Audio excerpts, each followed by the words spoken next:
There we go. I believe we are live. Good evening, people, beautiful souls. Mwah, mwah. And welcome to Self-Love Talks with some very favorite, dear old friends, actually. Very wonderful friends that I used to spend quite a bit of time with, but not in a long time. I haven't seen either of you in real life for years. And since I last saw you, or you saw me, we've kind of blossomed, let's say, haven't we? You speak for yourself. We got busy. No, you're definitely glowing and blooming, Chris. No, we've all been really busy doing incredible things. And so it's really brilliant because actually the people in my I Love You Me community and my Self-Love Talks viewers, they requested you guys. And I'm like, they're my old mates. So, so it's really brilliant. What exquisite taste they have. I know, right? Indeed. They're almost part of the family. If they know all three of us, there must be something going on there. So it's really wonderful to have you guys. Can everybody just let me know if we are loud and clear and you can hear us and we're all good? Because sometimes my tech, I'm not so good. Let me just check. Can you guys see us on the live? Chris and Rosie, did you join in the group as well? Can you see yourselves live? Oh, I need to get my phone on. I turned my phone off so that I won't. No, it's all right. I found us. You got us, yeah? Found us. We're all live. Yay! So hello, everyone who's watching. Thanks for being here. And do shout out where you're from and how you're feeling today and which one of us you know. Yeah. If you've met Chris and Rosie before, to give them a wave. So guys, how are you doing?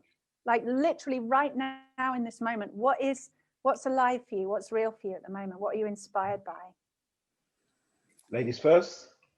Oh, thanks for calling me a lady, babe. Love it.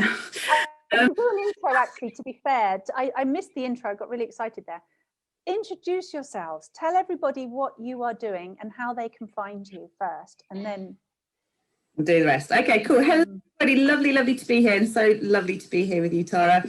I am Rosanna, known as RozyGlow, and you can find me on RozyGlow.com and also on YouTube and on all the socials, etc.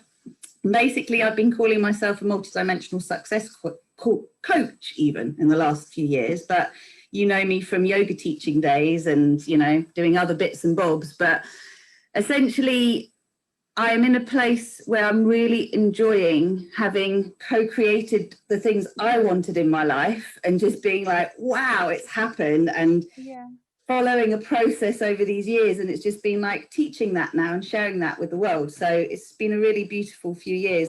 I think it's probably been about the last time we saw each other, Tara, we were probably in unicorn onesies or something like that at a zoo party, I imagine. But yes, these days I'm here, and what I have to say is from the moment we had the conversation about the drama triangle and this full moon growing, I've just been observing it in real life. Hilarious. I am a Leo, so obviously this moon's rather expansive for me, but that's where I am. Thank you, Rosie. I can't wait, actually. It'd be really fun to hear what you've manifested for yourself and how you do that. Share that with people in a bit. But yeah, thank you. Chris, you go. Okay, my name's Chris Paradox, and I still am, I guess, a one-legged existentialist stand-up beat poet and inspiration engineer. And what I do, I guess 3 years ago, I fully surrendered my agenda and my ambitions in the world to become what I know we all are, an instrument of God's love. And since I've done that, my life has just blossomed, as Tara said, and I'm now doing a regular show called the End Times Daily Show, which I started in June, which is a wonderful vehicle for me, basically 5 nights a week, because we do a private one for 2 hours a night to be an instrument of God's love. And I can tell you it's the best job in the world. Yay! Ruled by divine will, how wonderful. And you are glowing, actually both of you are glowing. It's brilliant to see your faces again after all this time. Chris, you've done some incredible things. I know you've got some stories to share and some amazing, amazing life stories. But coming back, how can people find you as well, Chris? Quickly tell people how they can find you. So on Facebook, my profile is Chris Patterson, which is my born name. I have a page called Chris Paradox, the Inspiration Engineer. And on YouTube, I'm just Chris Paradox. Yay, thank you. There are a couple of other ones, the cheeky buggers. I noticed that when I searched on Google. What do you mean there's another Chris Paradox? How dare they? Yeah. But, none of them look like me, so you should be able to figure out which one it is. And I love the way you said, am I still a one-legged poet, beat poet, whatever it was you said, upbeat, breakbeat poet? One-legged existentialist stand-up beat poet, yeah. Sorry, it just usually trips off the tongue. Come on, pull yourself together, Tara. I know, mate, honestly. I was like, well, did you grow another leg? Maybe he's not one-legged anymore. He's got No, three. I knew I was still one-legged. It was the poet bit that I was sure about. And I actually remember you, this is going way off tangent, but I remember you way before you had the one leg, when you still had the two legs, and in a festival like 15, 16 years ago. Probably Big Green, I'm thinking. It was probably Big Green or something like that. Green, or Buddhafield, yeah. Yeah, giving each other piggybacks. Yeah. I know, right? Anyway, I'm just going to stop reminiscing. It's really wonderful to see my old friends. Okay, serious and professional. Definitely not. So we're you're right, Rosie, full moon exactly today. And I didn't realize, and yesterday was my birthday, and I'm an Aquarian. Happy birthday. So for me, it's my opposite. As you know, Leo and Aquarius are completely opposite. So this full moon, I was like, oh, that's what going. I had a total wobble. Does anybody else have wobbles on their birthday? Like every year without fail? Mm-hmm. No, you don't, Chris? No? I get this little birthday and it's my little inner child wobble, and then realizing it's the full moon. And exactly right. I was chatting to you two and saying, I'm really noticing really massively this it's sort of victim, what do you call it? Protagonist, rescuer or savior triangle, the drama triangle, and how that seems to be exponentializing everywhere, like bigger than I've ever noticed it before. As people are reaching for all kinds of saviors and heroes and blaming this and blaming that. And it just seems to have got so enormous, and the drama has become so enormous. So I thought it'd be kind of a fun and interesting, helpful thing for us to expand on, because I know in both of your line of work, it is about self-love, it is about empowerment, it is about not just going round from one to the other, but really liberating yourself from that space. But before we get into that, I'd really love to know from each of you, what made you realize, what was your trigger that made, or event, that awakening moment when you realized, oh my goodness, I'm doing this and I can free myself from that. First, Chris, you're so polite. Thank you, darling. I appreciate that. Actually, this was probably the watershed between sort of having been doing 15 years of slow incremental growth, as I said, as a yoga teacher, Reiki master, all the sort of holistic tools that you're kind of stumbling along with, having little wins and then falling backwards a bit and feeling like it's progress because you're on your path, and, you know, rescuer syndrome, full stop, right? So there was a point at which I had to move to Brighton. Like, my daughter had moved ahead of me, and she'd ended up in a real mess, basically, long and short of it. And I needed to move down. And once I realized that, she was living with her dad, I came down in 6 weeks. And it was this moment that was really clear that whatever I was able to actually do in my outer world with my clients, I couldn't do at home. I was just so blind to it. You know, it was like I was stuck in this cycle where my child hated me. Like, whatever anyone else thought about me, it was irrelevant. You know, this kid was in a lot of pain. And also, you know, for all the fact that I was following what I thought was my soul path, I was run ragged, I was strung out, I didn't have any money, I didn't have time for a relationship. And certainly the kind of guys I was attracting were never available one way or another. So it was like, somehow I was left out of the equation. And it was like, something's not right here. There's an outer inner mismatch. And it was actually the book, The Honeymoon Effect, which I'd already read Bruce Lipton's work before, the Biology of Belief, but the honeymoon effect, I remember reading and being like, I want that.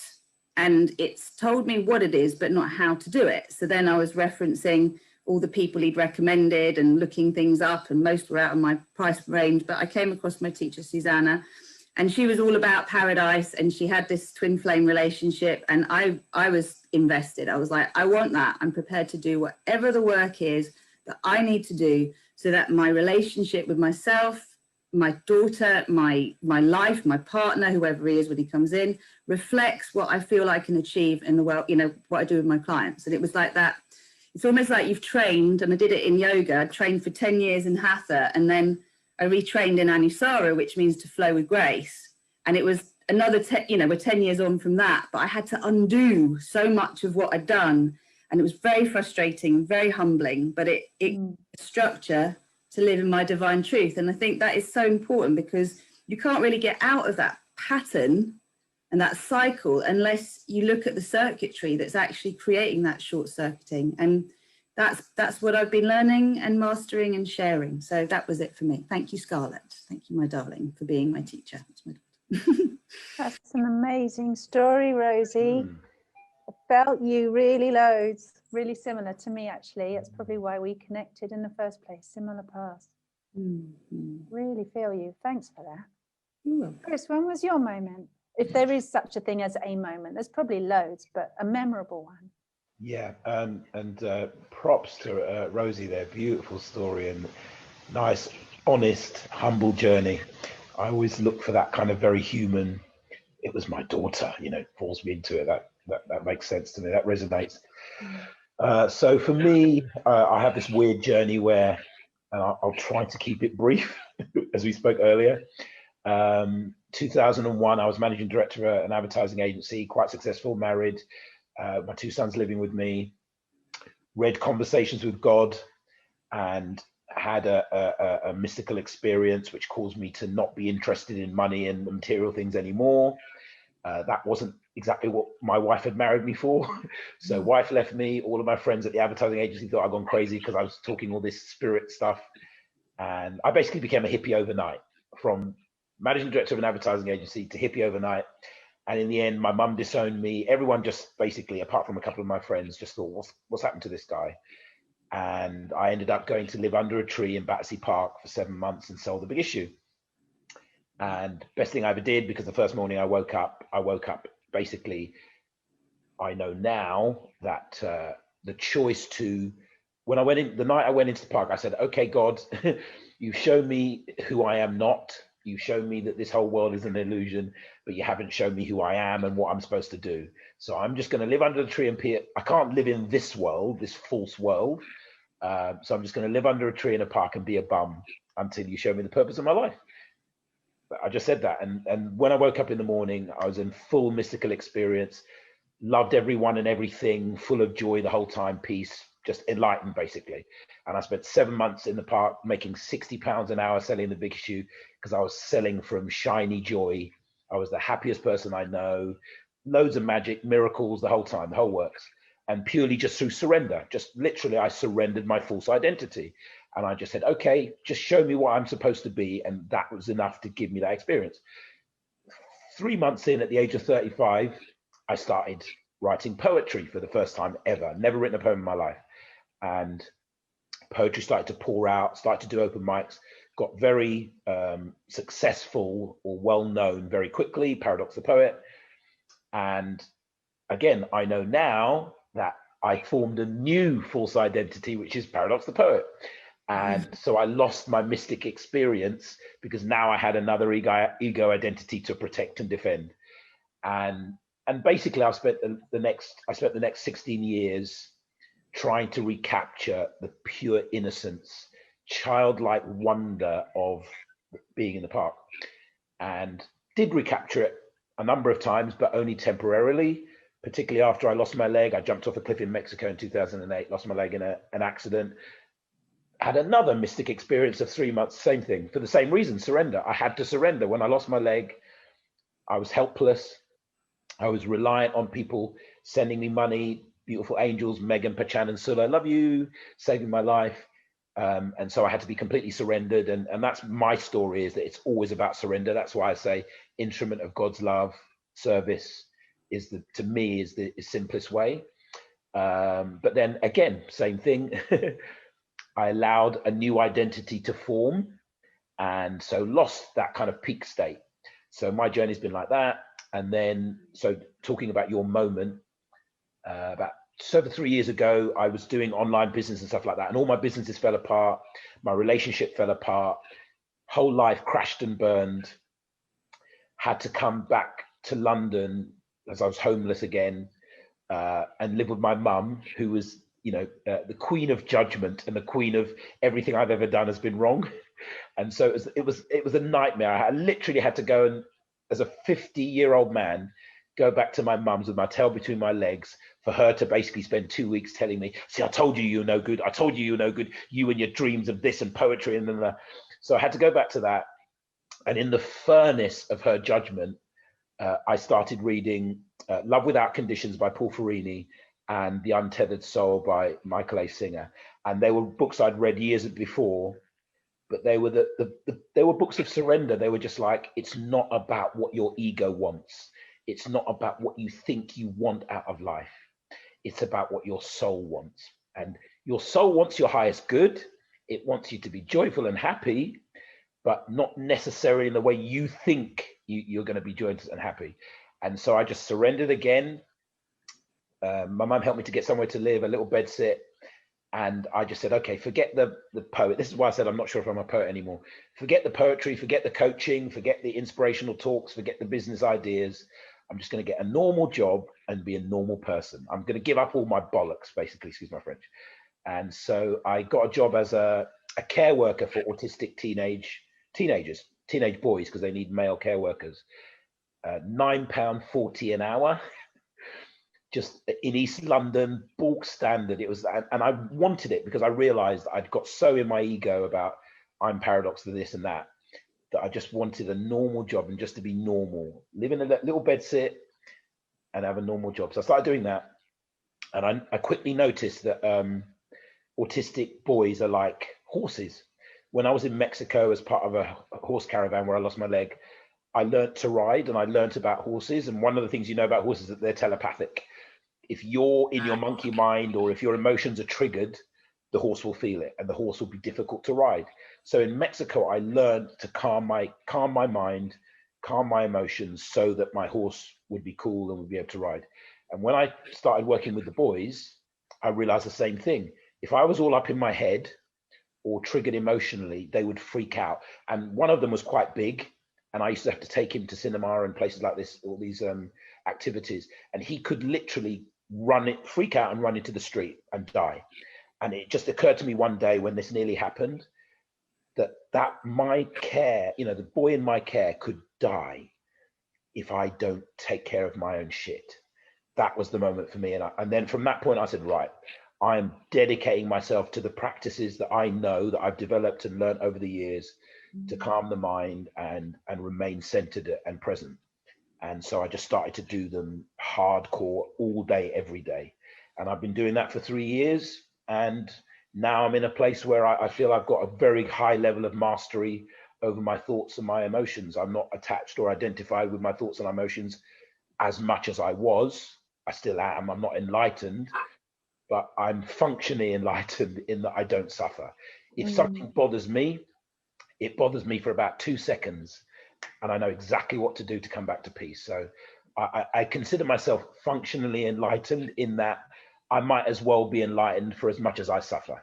And all I want to do is share my practices and my realizations around that with as many people as possible, so that they can not suffer as well. Yay. Talk. Hey, nice, amazing stories. Wow.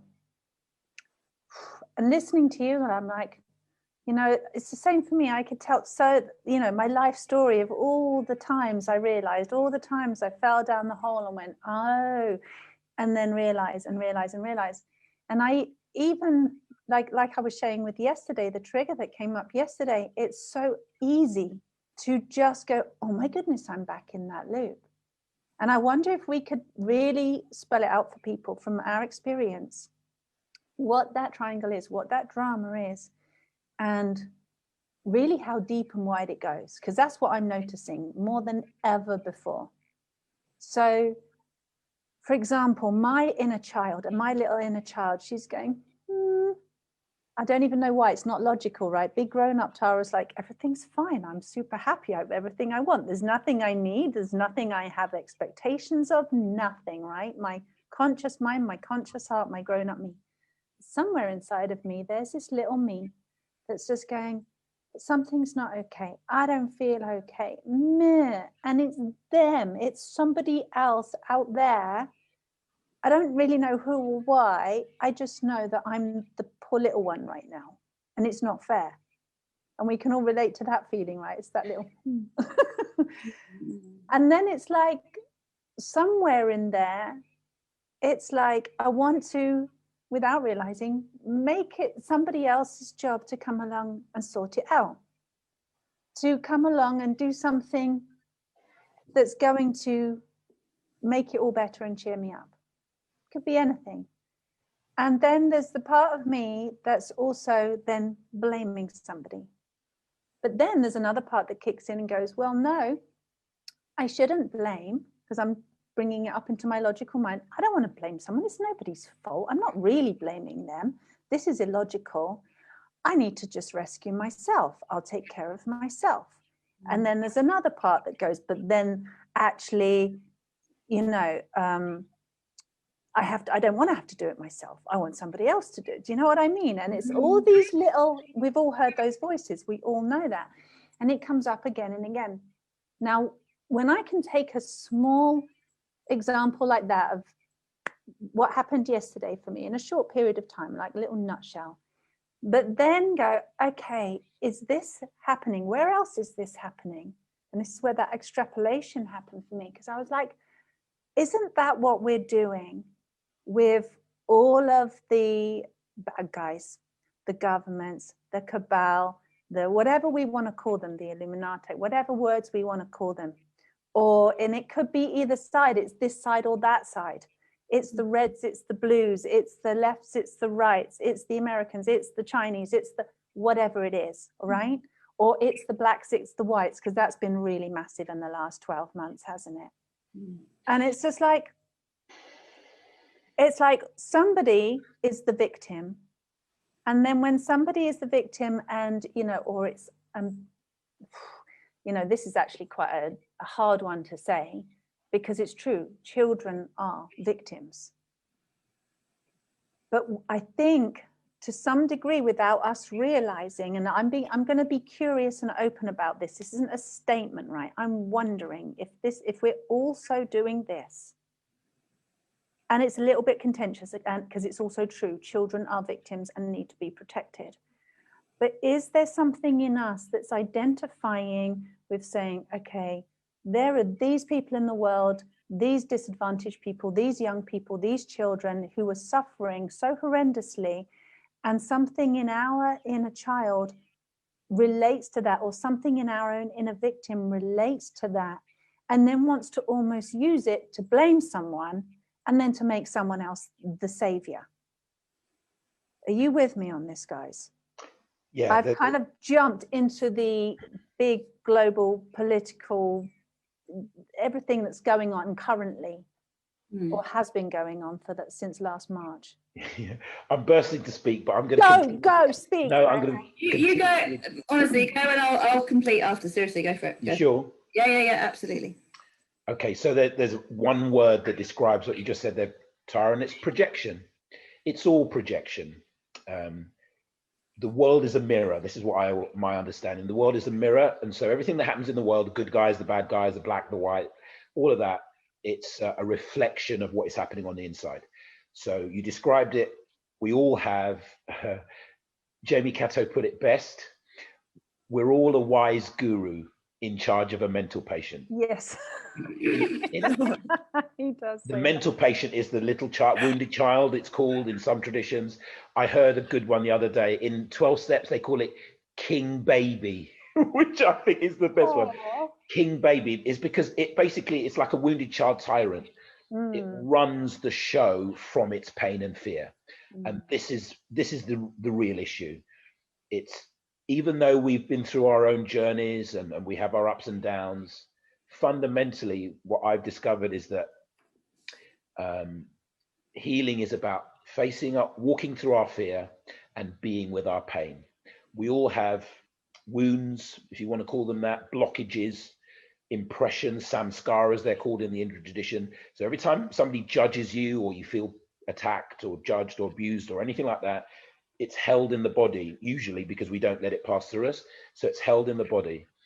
And when something reminds you of that, it triggers the same pain. And that's what we call being triggered.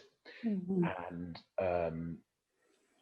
the accumulation of those wounds can be called the wounded child, or the pain body, or king baby.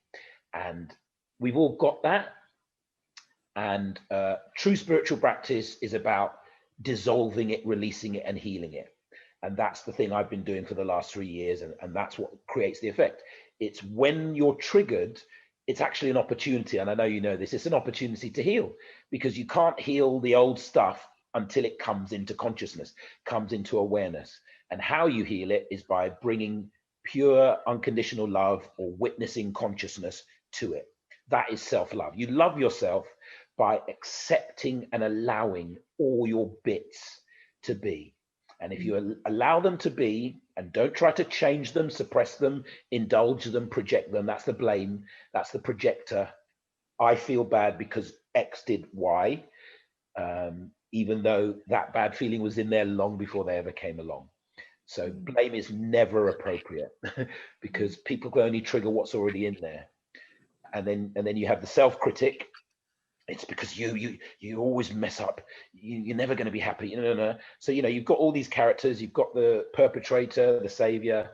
They're all. It's just a projection of basically the conflict between the storyteller in the mind and the child that feels unloved. And this is where it comes down to self-love more than anything. The wounded child is caused by the belief that we're separate.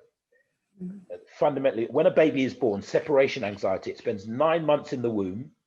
The womb to a baby is heaven. It's got no idea of time. So when a baby forms, it forms in heaven, the mother's womb.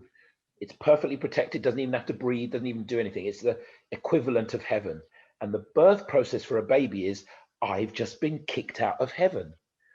And we know that children who are abused, they can't think that the abuser did something wrong. A child will blame themselves. Abused people think they feel ashamed. They feel that they did something wrong. And it's my contention that every human being that is born of woman has the wound starts there. God, why did you kick me out of heaven? Mummy, why did you kick me out of the womb? What's wrong with me? What did I do wrong to be kicked out of heaven? That is the separation anxiety, is the primal fear, the fear of separation from the mother, from the oneness, from God. And guilt and shame is the primary nature of the wound. I'm not good enough. There's something wrong with me. I'm not lovable. That's the core of the wound. And then whenever something in life, your brother, your sister, someone at school says you're bad boy, you're ugly, you're stupid, just adds to the wound. So all of us have had this added to the wound all our lives because we're innocent and we don't know how to deal with it. And so when it happens to us, we hold on to it. We try to deal with it. We try to get rid of it, and we store it away and deny it and do all this stuff. When you grow and you realize, okay, I get it. I'm a perfect child of God, as I know you've all realized. I'm not bad. I'm not wrong. I'm not guilty. I'm not any of these things. These are just thoughts. These are just random stories. And then we learn the whole idea of victimhood. I would challenge the idea that children are victims or anyone's a victim. Victimhood is a story. The same thing can happen to two people, and one person can say they're a victim and the other person doesn't. And this is the way I say it in practical terms. Let's say, for instance, you've been raped. I've talked to many women that have been raped, and there's one approach that brings healing and there's one that doesn't bring healing. If you say, I'm a survivor or I'm a victim of rape, if you self-identify with that you are a victim, you disempower yourself from healing, because a victim is powerless. A victim takes no responsibility. It was done to them. All the responsibility, the blame, the power is outside of them. So victimhood, identifying as a victim, is the most disempowering thing you can ever do. It's the worst thing you can ever do, and we all do it. Well, what if that person then what if they decide to then start identifying with savior instead, or rescuer, to avoid feeling like victim? That's what I'm saying. Somebody could simply go to the other part, or go to the perpetrator, start and go, well, I'm just going to just be mean to somebody else and take my shit out on somebody else because it was done to me. They're all three sides of the same coin. I don't know how you can have a three-sided coin, but yeah, they're all projections. They're all disassociations. They're all separate. They're all basically identifications with thoughts and emotions. Absolutely. Can I come in there? Because there's something here that's like really important. And what you said about the womb and it being heaven, I hate to say this to you, Chris, but for a lot of people, it's hell, right? Absolutely agree. And, you know, when you actually look at this from a soul level, because I'm hearing you and I totally respect what you're saying, but I'm also hearing quite a lot of self-responsibility here, where we can maybe look at victim and innocent and say slightly different things here, because a victim is identifying with obviously being powerless, right? And you said your word is surrender. My word is trust being code word for magic. And in that sense, like our time in the womb, we're floating about. We are in a highly programmable state. Our mum is the periscope, basically saying, life is safe, life isn't safe, right? And how she perceives life around her and how she perceives herself is the baseline emotions we take on as who we are. So, you know, when we're looking at, it's quite cerebral to get into this persecutor, victim, you know, rescuer thing, but it's a way we look to identify and see a bit more about our psyche. But if we get rather cosmic with this and go, we're all souls at different stages of development. We're here on planet Earth. There is a massive emotional mental detox going on for all of humanity that has to be purged. We are making a choice between whether we want to co-create paradise on Earth by no longer choosing to be victims, or whether we are all going to our deaths as sheeples, going over the edge, like doing what we're told because we're terrified, right? And both are coexisting. So this is duality, we know it. Then we can look again at duality and say, well, duality in itself creates separation. We need to create some unified field around it. But we do need contrast. We do need to define things, which is where polarity comes in. But at the same time, you know, we can get really semantic about that. And it's like, we need to be able to understand ourselves as separate to also be able to identify as whole. And if we all started in the ocean of love, totally unaware that we have our own divine essence, and we separate from source and then go through this whole separation journey for however many lifetimes we do, till we get to the point that we're conscious enough to have this conversation, we're then like, right, I want to reunify with that oneness, but whilst also knowing that I'm an individual droplet in this ocean, right? And I feel like the most important thing is we're all awakening to this, because we're talking about thousands and thousands of years of survival programming being passed from one generation to another. And we make the ego bad, right? Which I love my ego, actually, very much. I'm very grateful to my ego for helping me survive really challenging things in my perception, because I'm a very sensitive soul, but you know, someone else be like, whatever, you know, but to me, that was that. And it's like, the ego is there to kick in the survival programming. Unfortunately, the survival programming is so prevalent because of what's around us, because we've been so focused on it, that until we make a choice to move out of adrenaline into oxytocin as our baseline existence, right? We are going to keep creating this. And at the moment, it's critical alert, because this is how we kill ourselves. It's how we kill all of humanity, or those who want to stay in that. Because, you know, if we're going to be blunt, and I like being blunt at times, I'm premenstrual as well, by the way, so there'll be quite a lot of swearing. It's like, you know, if you feel this is going to kill you, it's going to fucking kill you. All right. That's that simple, right? You'll be lucky to survive it because that's what your energy is saying and creating. But out of that is also the fact that we're coming to a place where we're going, if I want to be autonomous, if I want to take responsibility, then I need to embody the qualities of compassion, tremendous sense of humor, tremendous humility for the fact that, oh my God, here I am doing the same thing again. I thought I got past it and here it is showing up in a different form. So we override it by constantly repeating new positive patterns, as you know, as Chris is talking about, and just living out the new way that we see things. But for it to really shift, it's how we shift our perception of something. As you said, Chris, you know, are we victims? Are we not? And it's just like, no, I'm going to look for the silver lining and empower myself. If I am taking my programming from my mother's perception of herself and the world, and that's what she did, and that's what her mother did, there is no blame. This is just the mess in the room. We don't need to blame either ourselves or the others for creating it. Let's just clean it up. And from this horrible shittiness, what do we want to create? It's the springboard that says, I want this instead. What is that like? And that is where the innocence of childlike is imagination, which is what we've totally lost, pineal gland, all the rest of it, allows us to get beyond the victim. But there's always going to be a bit of us that needs comforting. As you said, that separation of going from being completely contained, whether it's a nice space or not, we don't know, we're just absorbing. And we have contrast out in the world that says, oh, that was a bit, you know, you're anxious all the time. That's your normal. You're scared all the time. That's your normal.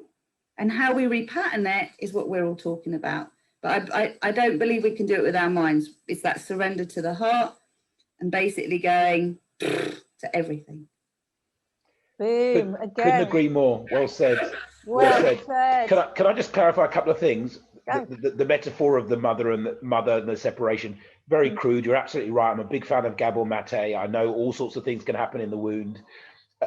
I really was just using it as a metaphor for the true thing, which is separation from the one. So when the soul forgets itself, that's really what I was talking about. You're absolutely right on that. I don't make the ego bad. I just have to say that the ego doesn't exist. What we call ego is just identification with thoughts, emotions, sensations, and perceptions. Consciousness is pure. It's not objects of consciousness. Thoughts, emotions, sensations, perceptions are what we think we are. That's the ego. It's the belief that we are objects of consciousness. We are the witness. We are the subject. We are the awareness. So ego doesn't really exist, but I don't make it bad. It just dissolves when you remember who you really are. When you remember that you're consciousness, there's no ego. So ego's no problem.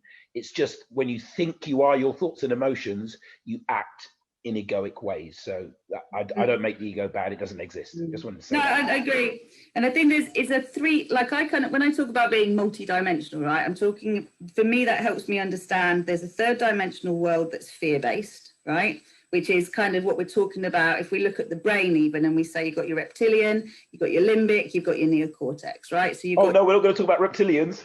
Let's talk about reptilians. Well, let's just go to the brain first, and you can go reptile.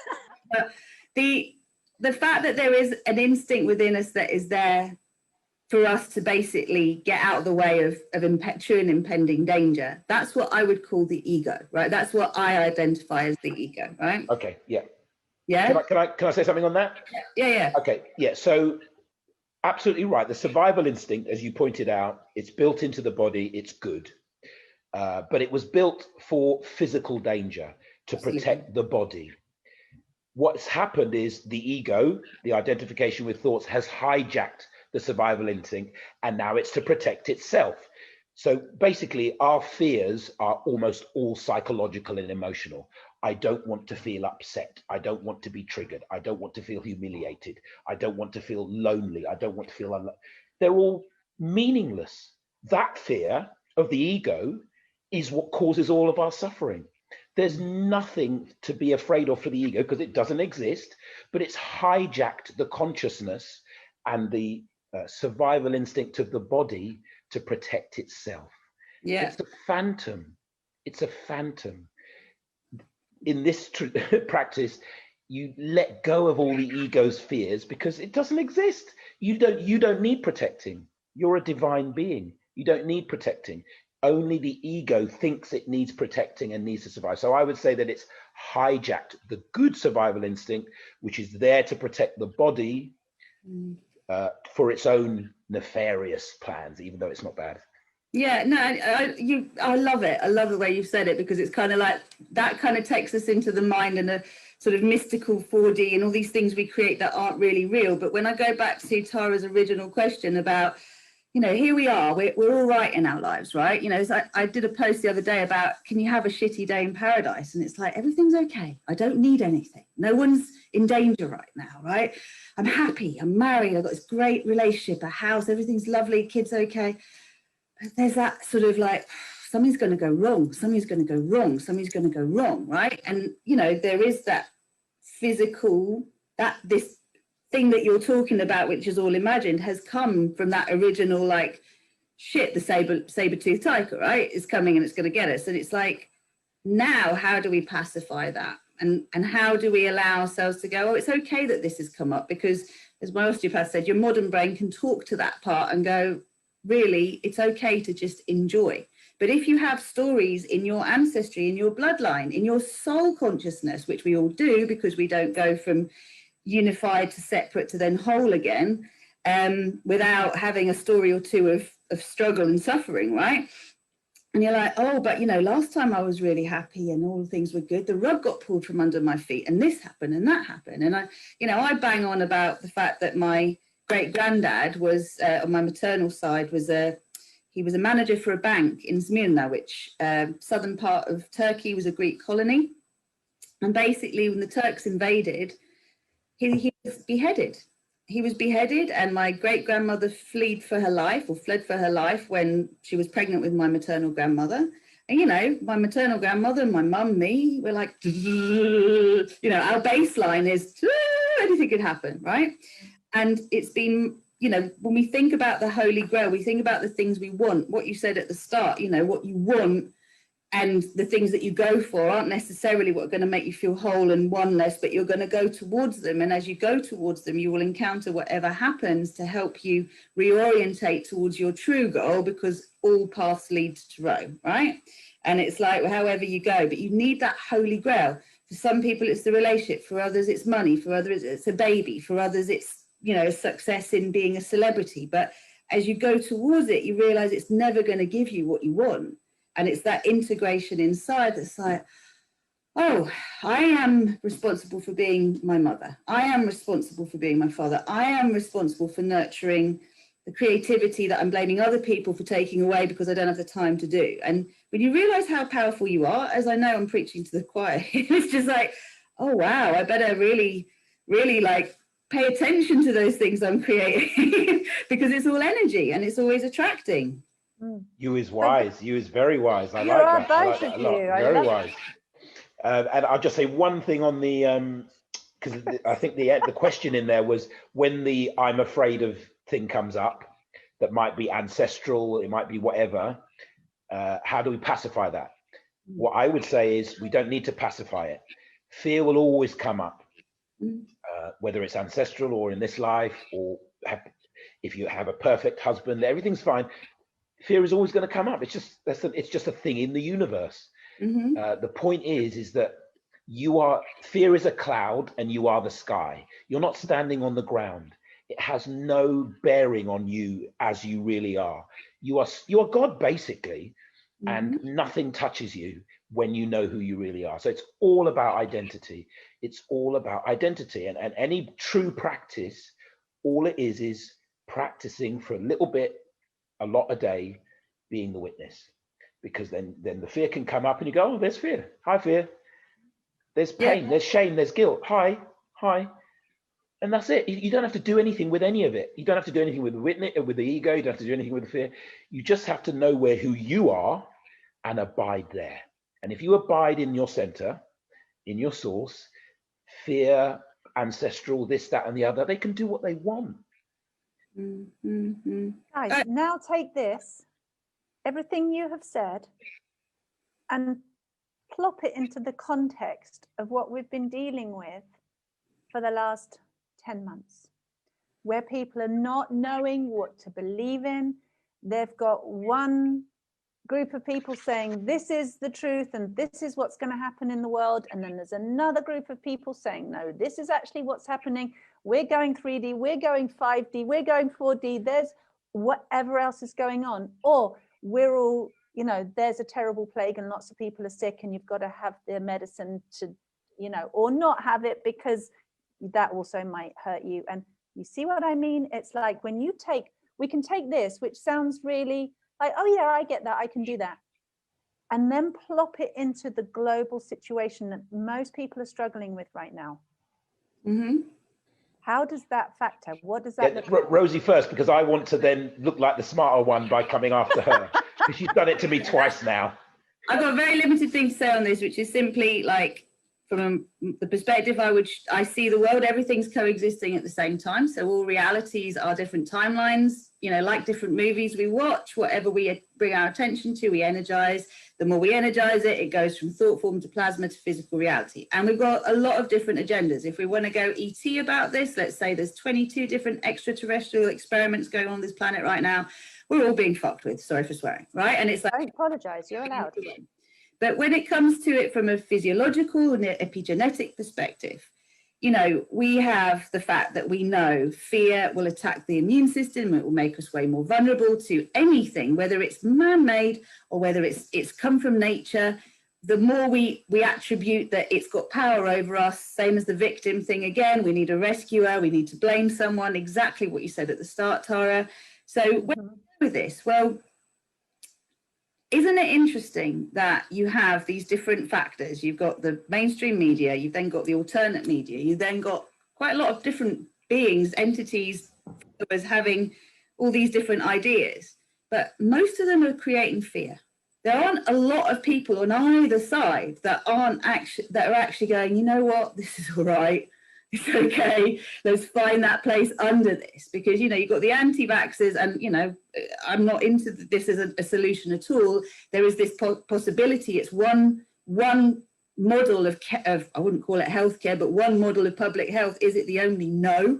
You know, are we being denied much more advanced technologies and medicines? Yes. Is there, you know, an agenda? I would say, yeah, it's all happening, right? But where are we creating calm? Where are we coming back to what Chris said and coming back to the center and going, you can take all of this and none of it matters, because it's all just there to rattle your cage until you come back to your center, unplug from it all and go, the only thing that is really important here is that I connect to source and I channel it through my body, because I'm an acupuncture needle of love light and I'm here and I don't have to worry about how it's going to play out.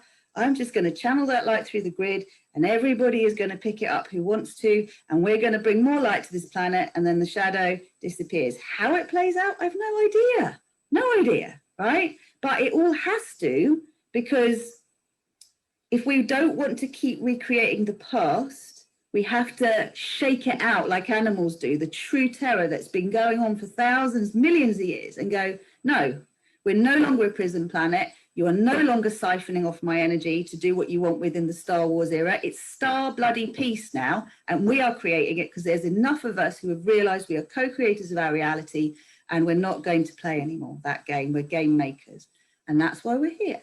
Over to you, Chris. What she said.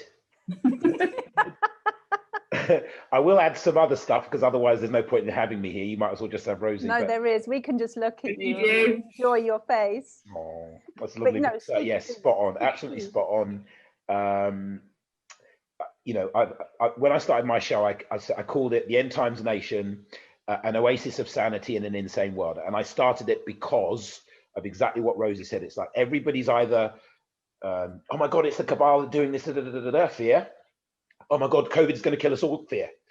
Both sides were just based on fear. So I started the show to say, no. You don't have to be afraid. Just come back to your center, come back to source, blah, blah, blah. So I wanted to be one of the few people not coming from a fear-based place.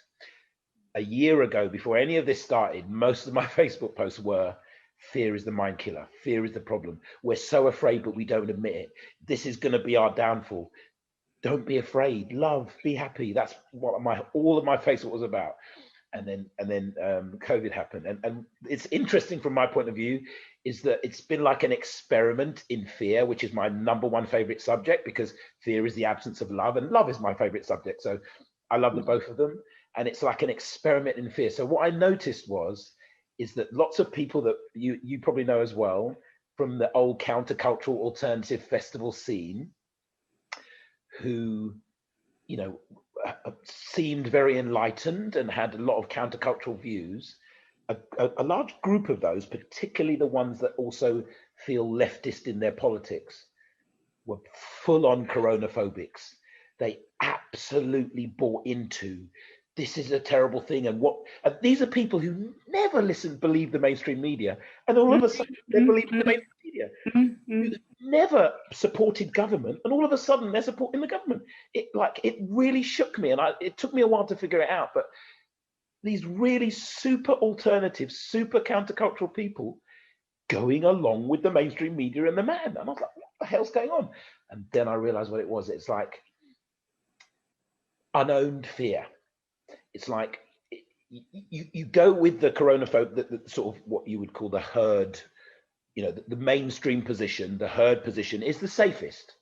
You know, if you don't know anything, if you've never done any research, you're going to go where most people go, because that's just natural, and because you don't know any better. And so if you have unowned, we all have fear. So, as I said before, we all have it. But if you don't acknowledge it, if you tell yourself you're not afraid, then you have a lot of unowned fear. And that's what it is about those people who are countercultural, unowned fear. So when a big fear source comes in from the outside, they completely leave their whatever it was that they stated they were about, not about, they were about independence and alternative and they went straight to the herd because the fear was unowned. On the other side, you've got the people who've always been countercultural and maybe were a bit more aware of their fear because they knew what's going on in the world, maybe. And so those people were like, oh, this is a con straight away. However, on that side, the fear is, oh my God, the world's going to end because the cabal are going to do this and that. No. And so, their fear plays out slightly differently, but it's still fear. And it doesn't help. You've always got to ask yourself what helps, and that's why the point you made is like nobody's coming from a place of calm, peace, love, center. That's what helps. I wouldn't say nobody, but certainly more people need to. No, sorry, I beg your pardon. Yeah, the majority of people aren't coming from that place, and I take it we are. That's why we're having this. And reaching for something to rescue too, isn't it? There's a lot of reaching, whether it's the latest video that's come out from a certain person who shares on information. Can't wait for that next video. And people are like, I'm noticing really kind of codependent relationships more than ever with certain people who give information and like spoon feeding and those being fed. And it's like this, it's like, what would I do without you spoon feeding me this information and keeping me sane? And I'm like, hold on a minute, there's something wrong there for me. I'll speak personally, there's something wrong there for me. Or this person comes into power, everything's going to be okay. Oh, that person doesn't come into power, everything's not going to be okay. Or vice versa, depending on which side you're looking. Maybe it's the Pleiadians are going to come and rescue us. Maybe it's people that we would, and I love Pleiadians, and I'm not making any of it wrong. I'm not saying any of it's wrong. I'm just saying, I know when I notice it, I'm going, this doesn't feel right. And that's exactly what you were saying, Rosie. And I watched this wonderful woman the other day, Dolores Cahill. She's amazing. She is just so cool. And I also watched another video as well. Not that I'd watched that many videos, to be honest, but it just so happened in the last few days. And I saw Robert Kennedy speaking as well. And both of these people were really sound. And Dolores Cahill was talking about how she travels constantly and doesn't wear a mask, for instance, because she has no fear over anybody telling her what she should or shouldn't do. She has no fear of any repercussion if she doesn't do as she's told. because she knows who she is and she knows her rights. That's the point. I think that you're talking something really important there, Tara, which is she knows how to speak the language of the old world, the language of the soul, let's say, the language of being sovereign. Whereas most of us are programmed into the language of the land, the human law, which is BS, until, you know, we believe it's real until we realize it's BS. So, you know. And it's based on, isn't it based on there being a perpetrator, somebody who's going to hurt you if you don't do as you're told because you're the victim. And then we're also going to rope like another entity into it, like God. If we're going to, you know, come under this umbrella. But you've got to give your power away. You've got to give your power away. You don't know good. You don't know yourself. Exactly. Your power either goes to some supreme source, like some kind of deity, some kind of entity, whether it's Luciferian or God, because that's, a lot of people have also been talking about the battle, haven't they? The battle between light and dark, and you're going to give your power to God and will God win? Or you're going to give your power to Lucifer? And, you know, it's all meshed in. It's like everything is so rich with all these different layers right now, isn't it? All this big, wonderful minestrone of everything. And I'm just like, when I look at that and I listen to people, I'm really acutely noticing where it's like, yeah, that power. Okay, so you think that's going to rescue you or that's going to rescue you? You think you can blame this one or that one, and it's okay because you're on this side and not that side, but it's not. It's still blaming. It's still waiting to be rescued. Still waiting for somebody to come along and change the laws or change the financial system or decide that we can all go out of our houses now, you know, or we don't have to wear those horrible face nappies anymore. And we can tell that we're waiting for somebody to tell us that exactly we can have our power back. And that's not true, is it? Well, that's what we're saying. It's like, it's not actually true. That's coming from a really deep old programming where we've gone round that cycle so many times and it's been so deeply ingrained in us. It's like, yeah, evolving out of this pattern. I feel like what you're saying, it's like absolutely the evolving out of the pattern is actually that, like, when I heard the same talk, right, and I was like, God, I want to know what to say. I want to know I can get it right, because, you know, I've claimed my fictitious nature. I've done all the bits online that you need to, and got to pay for the car. But it's like, if a copper turned up, I'd probably just forget and go into that shock fear place where you forget everything. And it's like, people, in order to feel safe to do something different, need to practice doing that different, to know that they're not on their own with it, because they're so scared they're going to be excluded from the crowd. And it's like, no, there's a whole other crowd. So again, you look, it's like there's 3D, 4D, 5D. So many of us have been building there's 3D, 4D bridges being built, 4D, 5D bridges being built. Those who can conceive of paradise are creating that reality. And we're all playing this game of come up, let me show you, right? But we need to help each other to understand that things can be different. And right here, you're too in shock and fear to believe that is even possible. It's too far away.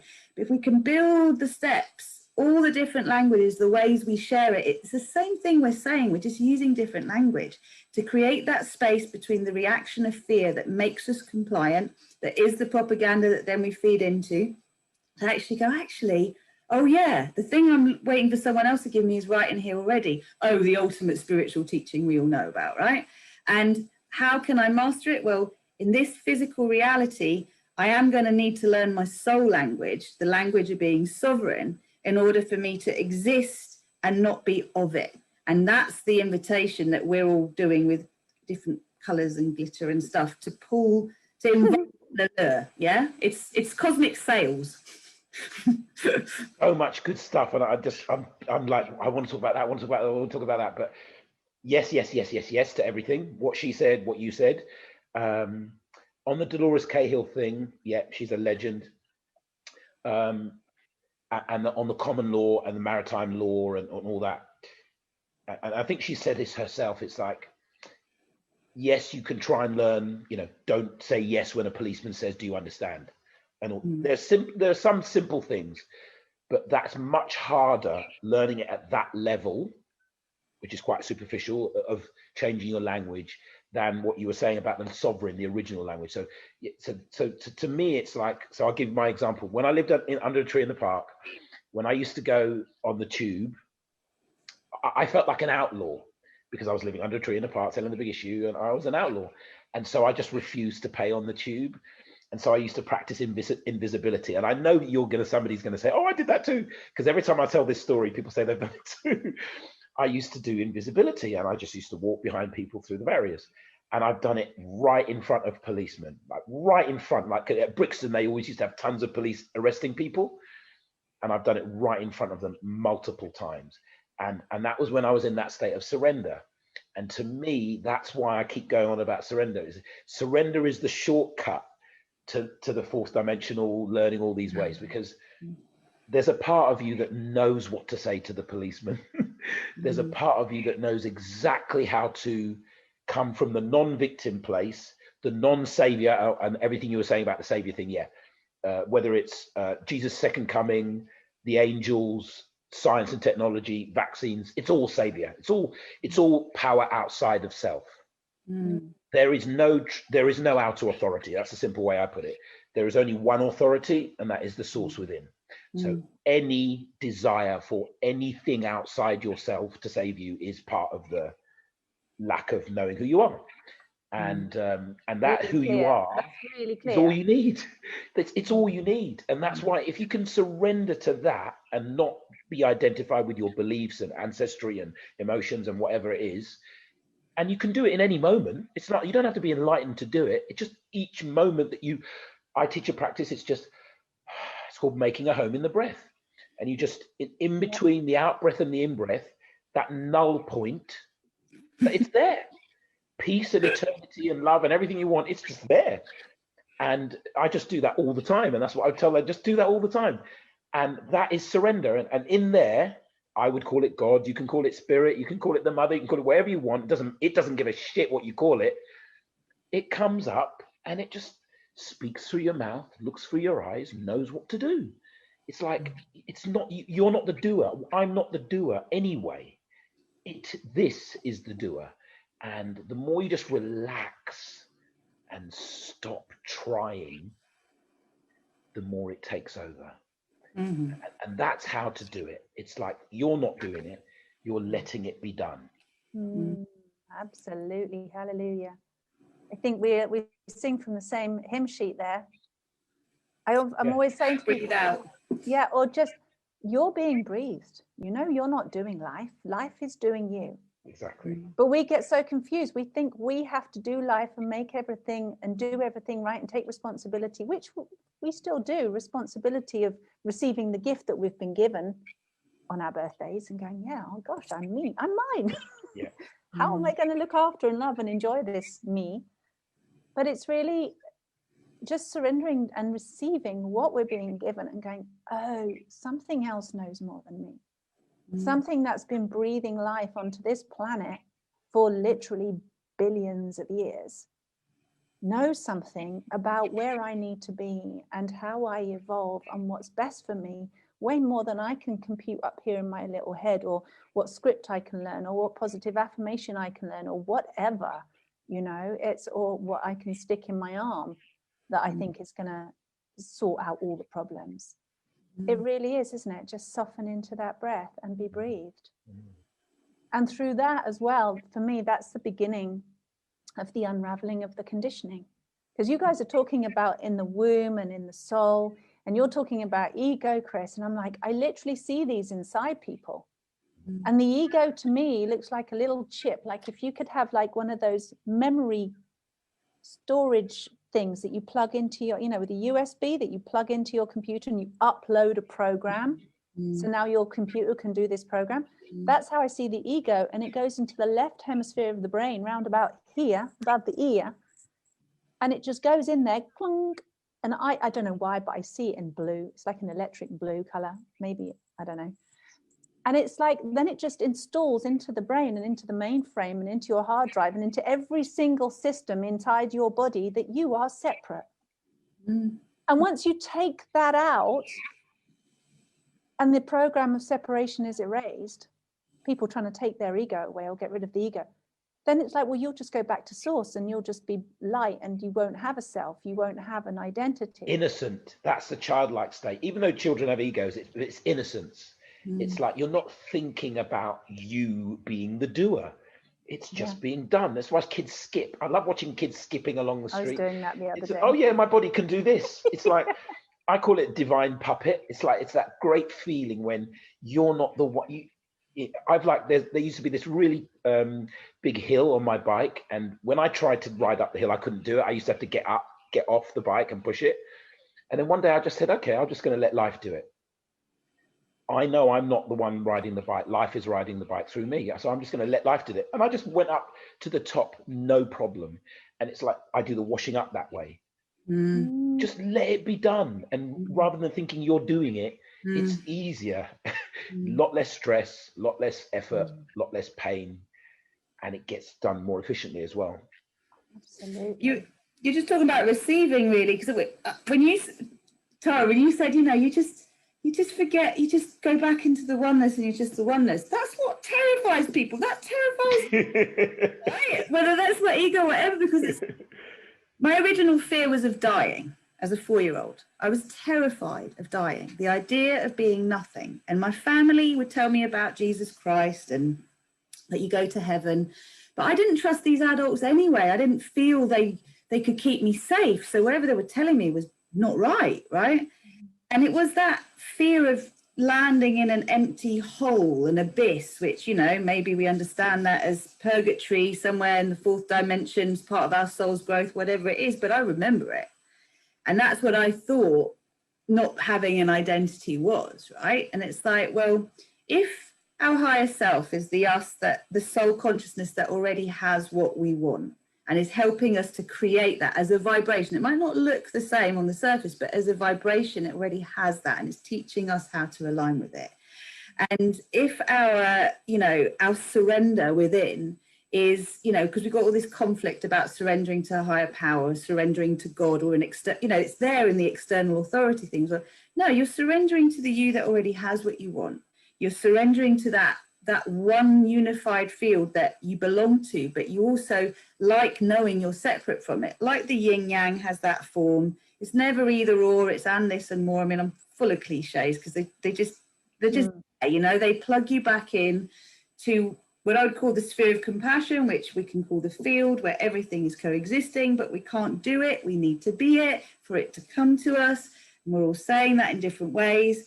That can we then, this was the thing for me, was I was resisting the very thing I wanted because I was scared of being annihilated, again, because of how we misunderstand ego, form, whatever.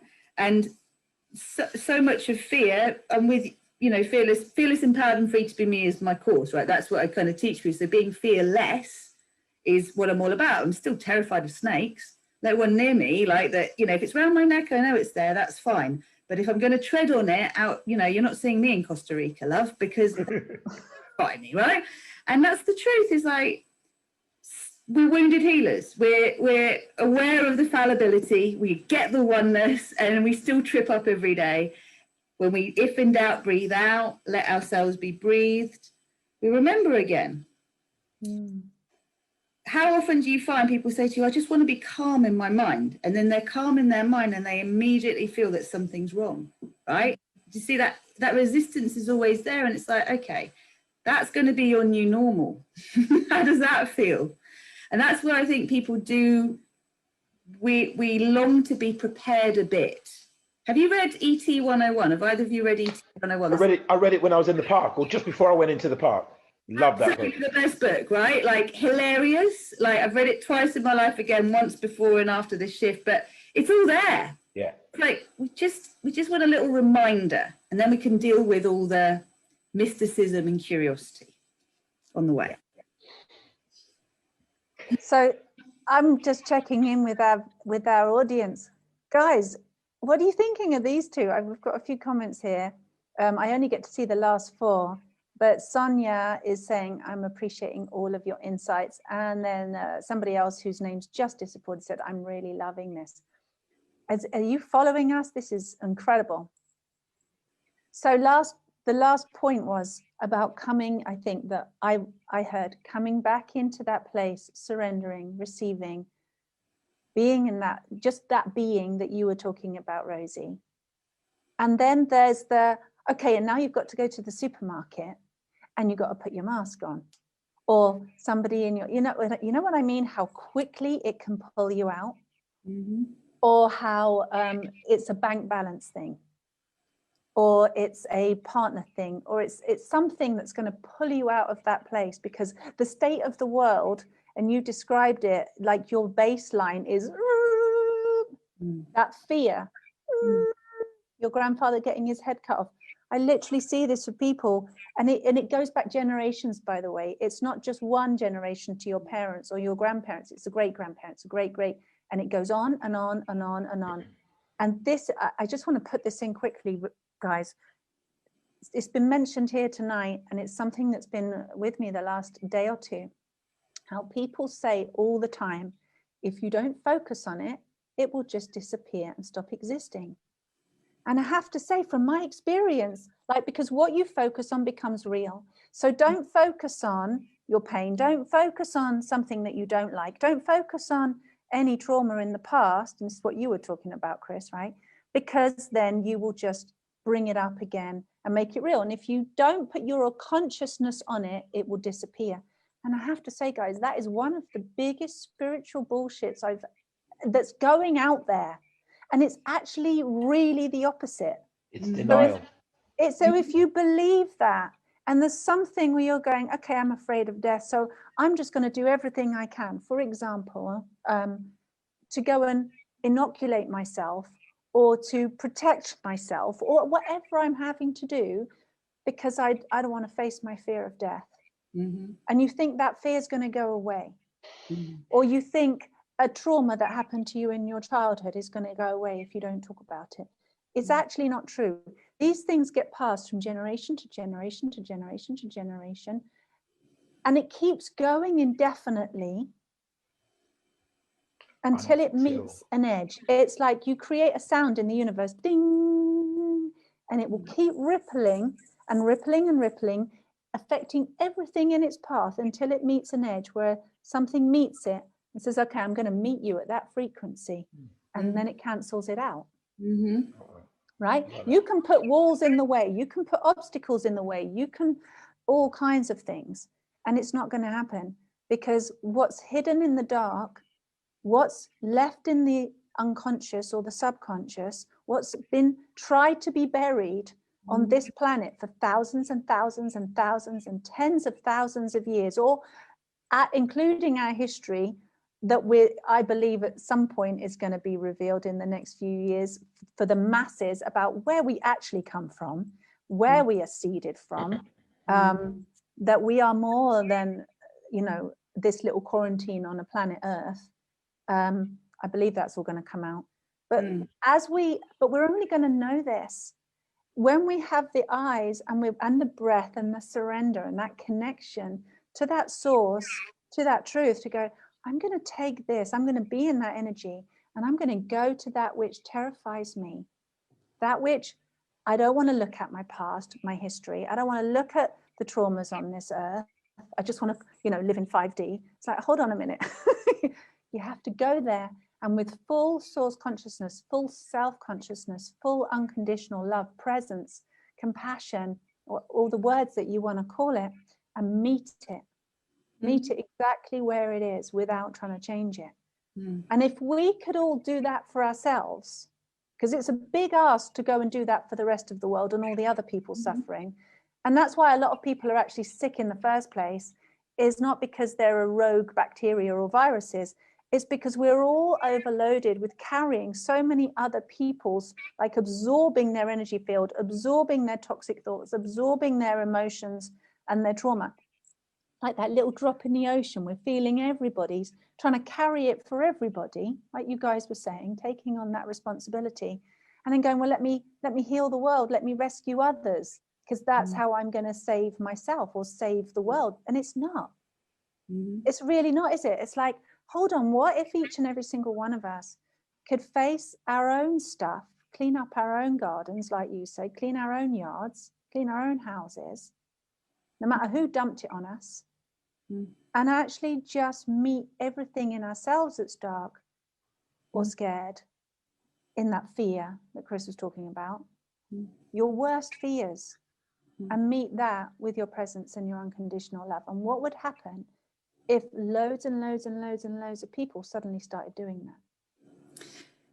It would be amazing. And I wanted to just offer that, I think, again, this is a semantic thing, that people think that if they go into it and they look at it, they're going to make it bigger and it's going to grow. It's this misunderstanding, right? And it's like, don't go looking for trouble, because if you look for trouble, you will, there's always something to fix.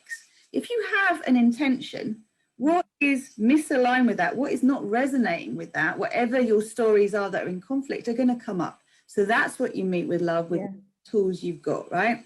And if you think of what Boris said about, we must suppress this virus, I'm like, oh, a wounded masculine speaking from a place of utter terror and needing to control. And if you think about it, again, it's not about judgment, but are the people that are the political leaders and the decision makers, whether they're in the forefront and they're in the background, Illuminati, are these the evolved souls that are running this planet, or are we dealing with the lowest common denominator of consciousness really running the show, right? And it's down to, again, what we're feeding in ourselves. So what Chris said about it's all a mirror, we're all seeing this now, and we do need to take responsibility for being our own second coming, our own savior. That's what we're learning.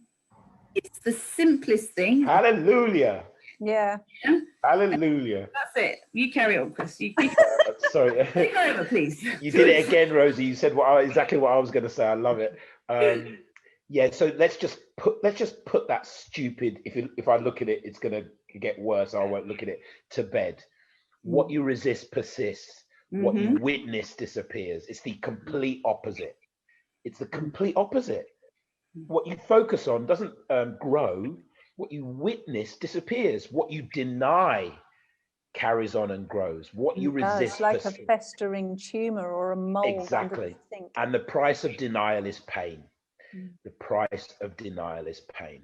And this is exactly what I'm talking about. The counterculturals who've gone with the coronaphobia. That's exactly what they've done. I'm not going to look at the conspiracy theorists who are talking about this all stuff.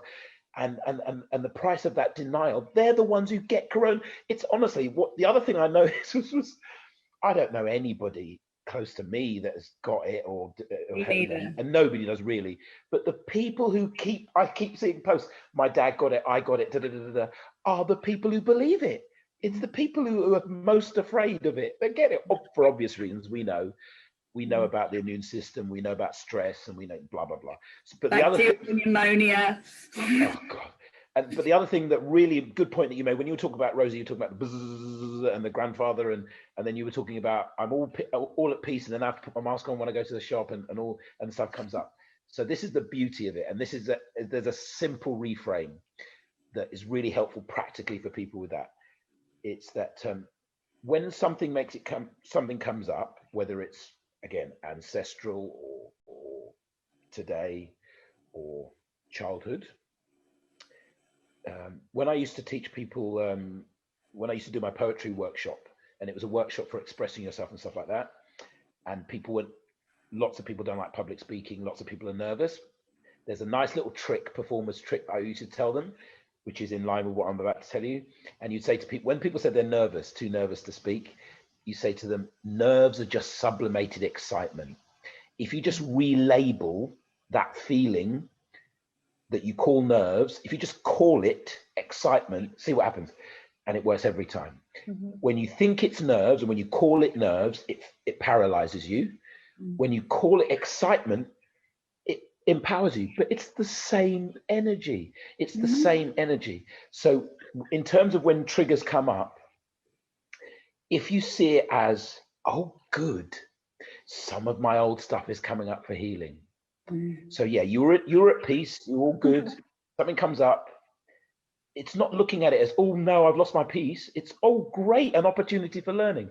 Just reframe it. Just understand that everything that happens through you, not to you.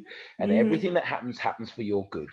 If you stop thinking anything is bad, you will not have badness in your life, because everything is a gift. In our tradition, God does not give questionable gifts. I know you guys don't like God. That's fine. I love God. I was just saying, Okay, well, there you go. God does not give questionable gifts. Everything is a gift from God. Me losing my leg, a friend of mine who was raped. If you can actually understand that everything is being created by your higher self, soul, whatever you want to call it, to remind you of who you really are. Everything. That's the only reason we're here, is the journey of God forgetting it's God, so it can have the fun of remembering it over thousands of lifetimes, as Rosie said. That's it. We're just having a million lifetime adventure. Imagine that. You're God, and the only thing in life is to remember that you're God. Like the end point is the best thing you could ever imagine. So if you start that way now, you will just have fun till you remember. Everything will be fun. That is the secret of masters. Enjoy everything. Yeah. That's what Jesus was doing on the cross. He was enjoying being crucified. And I'm not joking. That was his practice. That is the practice of a master. I can enjoy being crucified and love my crucifiers because I know who I really am. Bang on, bang on. And it's, you know, you talk to me, you're talking about grace. And, you know, I didn't know I was channeling grace for a very, very long time. It was just this soft pink flame, and there were all these other colors, things that had come ahead of time. And you know, when time isn't linear and you're learning that, but then you really learn it. And these clues were planted. I think there was Sophie's Choice, or Sophie's World was probably, I think it was Sophie's Choice. It was a book about philosophy that I read when I was 17 that planted that seed, that there was, our consciousness was talking back to us. And it's like, we are God, exactly what you just said, Chris. And if we as souls chose our soul curriculum, which I truly believe we're saying the same thing here, that nothing is by accident, everything is a blessing. However, in Anusara, grace means to flow with the power of revelation. The moment where you see something and you're like, I get it, and suddenly you're freed from that bind. Christian terms, it's the gifts freely given, whether you're deserving or not. And from a perspective, from my teacher's point of view, it's being able to let go easily of what no longer serves us. So, you know, if something is still like a dog with a bone in us, it's still serving us because we're learning from it, right? And if we lose our cool the moment we come out of our Zen space, you know, I am a bit of a recluse, by the way. I'm very calm in my home. When I get out, I'm a bit of a wild one. And it's like, oh, I get triggered. Oh, okay, yeah. We're all ascended masters in training. We're all learning how to be this, and not to expect to be perfect, not to expect that we reach enlightenment when we're mung bean eating hippies. No offense to that, but, you know, like, smoke, drink, whatever else you do, that doesn't stop you being worthy of love and all the things that you want in your life. There is nothing that stops you accessing this except you and your belief that says you can't have it because you're not perfect. Oh, Amen. Amen. Right? It's not true. It's right here. We are here. We are here. We are the beam me up Scotty. We are the extraterrestrial. We are the priest. We are all the things in between.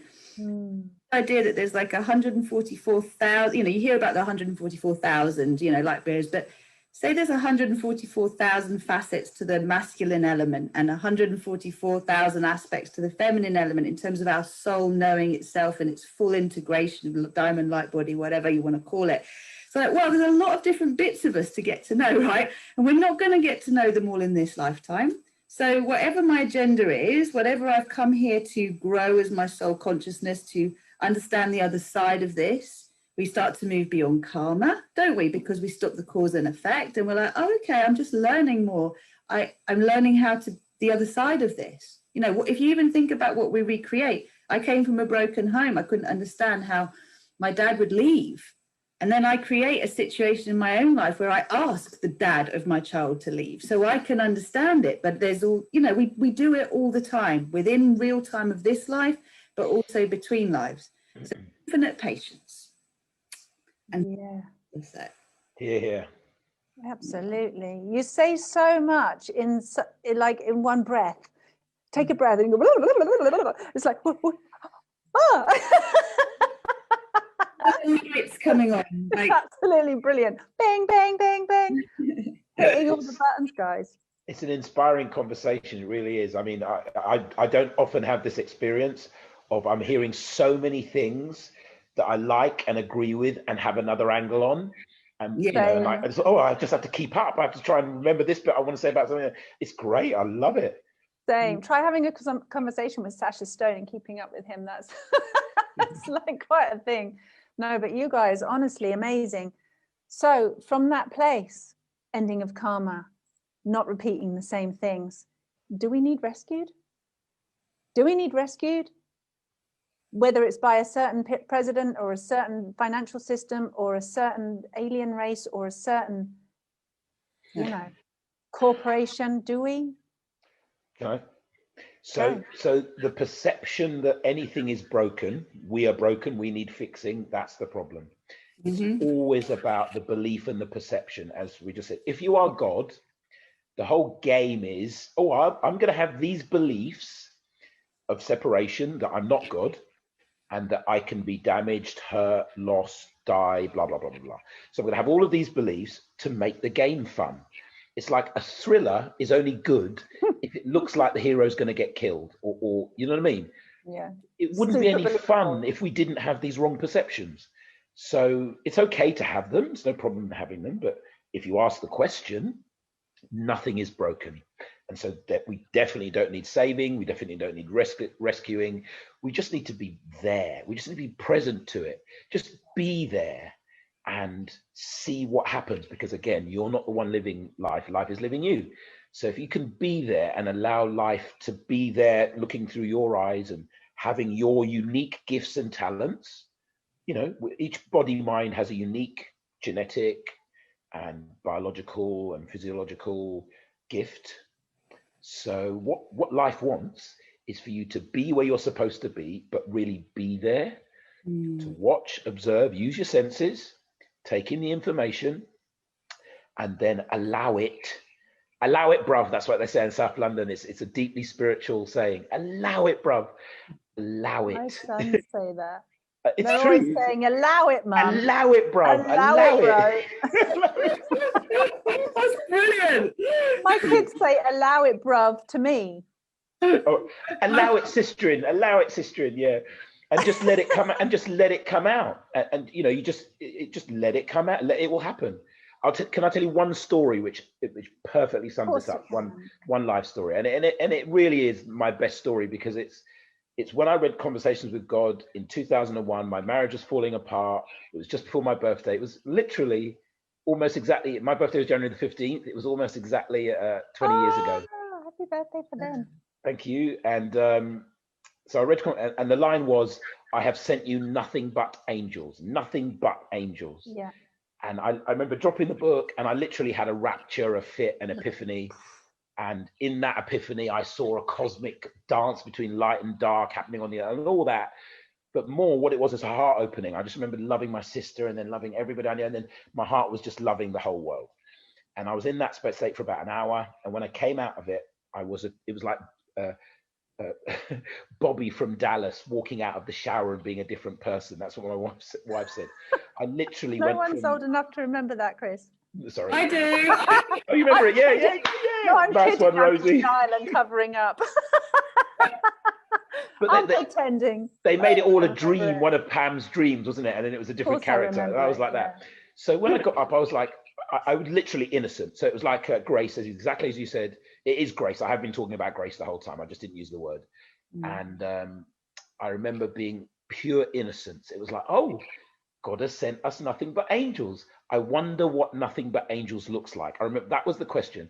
Walked out of my house, looked. The first thing I saw was a gang of about 7 black youths with cricket bats and pipes and chains, chasing a white guy in his 20s, a bit older than them, down the hill where I lived in Blackheath with murderous intent. That was literally the first thing I saw when I stepped out of my hand. And I literally remember thinking, oh, angels, that's what angels look like.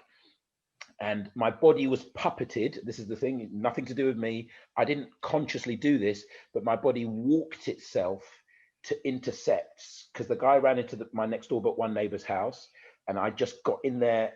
Just as he went in, I got in, and so I was in between him and the boys. His mate came out, and they were standing on the doorstep, and the boys were there, and I was standing in front of them. I had no volition. The ringleader, who was bigger than me, was holding a pipe, shouting, screaming, blue murder, I'm going to kill you, what you did to my sister. And I'm literally looking at him thinking, oh my God, bless you, beautiful angel. Literally.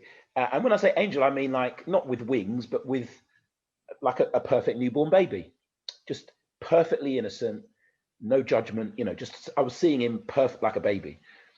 And he was shouting and screaming, and I was just, oh, you don't want to say that, you don't want to do that. Just really calm, completely and utterly happy to be there. And then for a moment, just for a moment, it was as if, which way shall I do it? I think it was like my normal consciousness slid back in.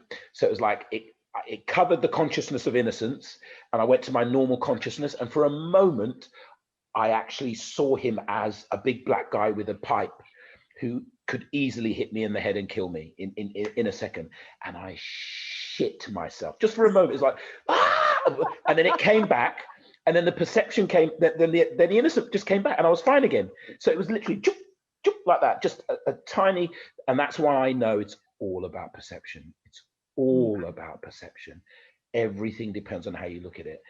And this was God, you know, showing me this lesson, because I surrendered enough to accept that God had sent us nothing but angels. And I surrendered enough to say, okay, what do angels look like?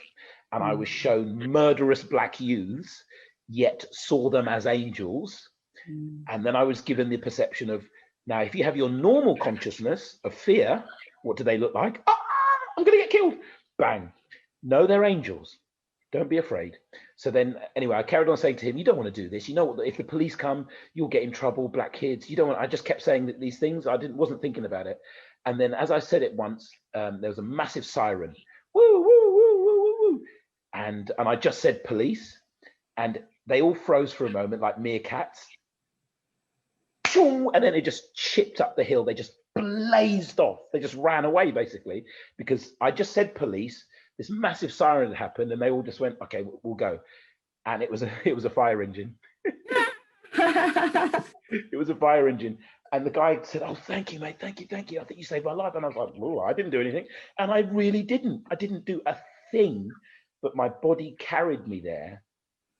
And that basically, that little vignette has been my whole life. I now realize I haven't done anything. I've either surrendered and let life do the highest, or I haven't surrendered and done lower. Got in the way. That's it. Got in the way. That's it. So interesting for everybody who's watching this to go, which one am I doing mostly? Because I think we probably, you know, either way, it's like the yin yang. You're always going to do a bit of one of those. Yeah, it's going to be a and spectrum, you'll do a lot of the other one generally. Yeah. And which one are you mostly doing? And which one feels better? Yeah, exactly. The flowy one. You know when you feel flow? When you feel in flow, that's when you're surrendered, because it's effortless. It's effortless. There's no stress. There's no effort. The more stress and effort, the more you're there. Yeah, and you're making me think about the fight, flight, freeze when we think about this sort of survival and the nervous system and the sympathetic and parasympathetic nervous system. I was saying earlier about us as a humanity moving from a global addiction to adrenaline to an addiction to the oxytocin state, the parasympathetic, the rest, repair, feed and breed. You know, you see it everywhere. It's not, we're not losing our fertility because we're overpopulated. We're losing our fertility because we're fucking sick. We don't know how to be safe in our beings. It's none of the cerebral stuff. And, you know, all those people that went into the COVID fear, the Guardian readers, sorry. Yeah, exactly. You know, like, oh, that's the truth. It's the Bible. And again, don't mean to judge, but you know, it's there, call it out. But it's like fight or flight. You know, if you think about persecutor, what we were talking about at the start, and then the victim running away, and then the freeze is interesting because freeze happens when you're so exhausted, you're just surrendering to dying, right? You're just surrendering to playing dead, and either you're going to get away with it or you're going to die. But it's also in our culture, in the world, if you think in terms of our mental health, an exhausted nervous system goes into a state that is catatonic, that is depression that we just can't get out of, right? So, you know, we're all self-medicating in different ways, and I just love altered states of consciousness. I've got no judgment about that. I'm in a physical body. I want to look after this physical body as well as I can so I can enjoy the things I enjoy. That's me, you know, that's where I'm at. But I also know what cuts me off from spirit, source. I know when I feel disconnected and how long it takes me to reconnect, and I have to evolve my choices all the time. If the news makes me feel terrified, if Netflix is full of things that freak me out, I've got to choose, am I going to keep putting things on that freak me out, because this is your perception thing that you're talking about, Chris, or am I going to start to put things on that help me be in that vibration that I want to be in? And one of the things I'm seeing in the world, because, you know, this mask thing that you're talking about, well, you know, in England, I can't talk about other countries, but it's very easy actually to not wear a mask. It's easy to get an exemption certificate if you are terrified of wearing a mask, if actually putting it on creates all sorts of disturbances. It's not an abuse of the system. It's actually you owning that this is really against your truth to accept it, not because you don't feel like wearing it, but you have been looking into it and you know the counter argument that the science does not make sense.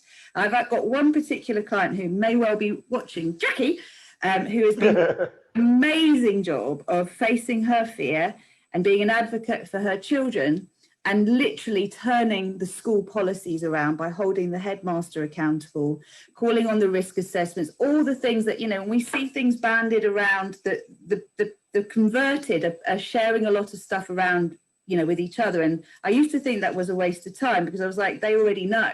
It's the people that don't know that is the issue. But if we're just going to create more fear, that's not the way to do it. But if people are looking for a way through, and again, it's like the walls are paper thin, right? That wall that's up, it's paper thin, because whether it's Dolores, whether it's, you know, looking at the research and calling the authorities accountable and saying, are you going to personally take responsibility for this?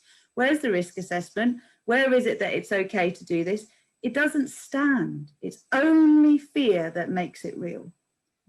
And cliches, false evidence, false emotion, false expectation appearing real. Noticing fixes more than fixing is what you were talking about earlier, Chris. It's like, we just need to remember it is a game.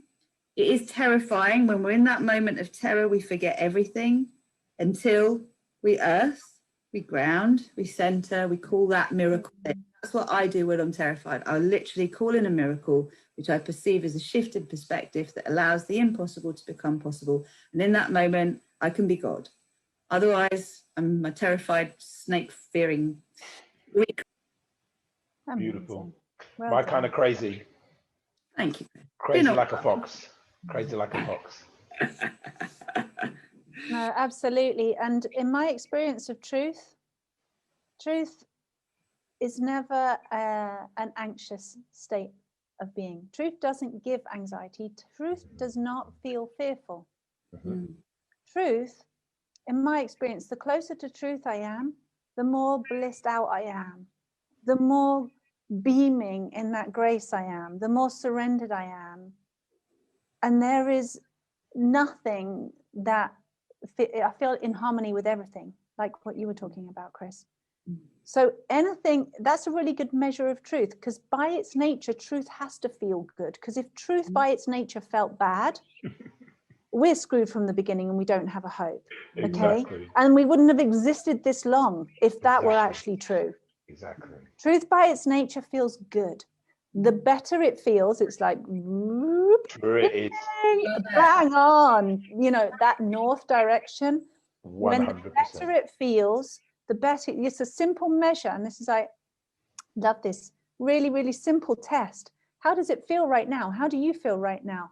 Use your thumb, because your brain will just go, yeah, but, and because of this and because of that and if that, and you know, you'll just go around the houses. But you can just go, how do I feel right now? Oh, okay, so what I'm currently experiencing or believing or trying to make a decision about or whatever, reading in the newspaper or watching on the television, how's it making me feel?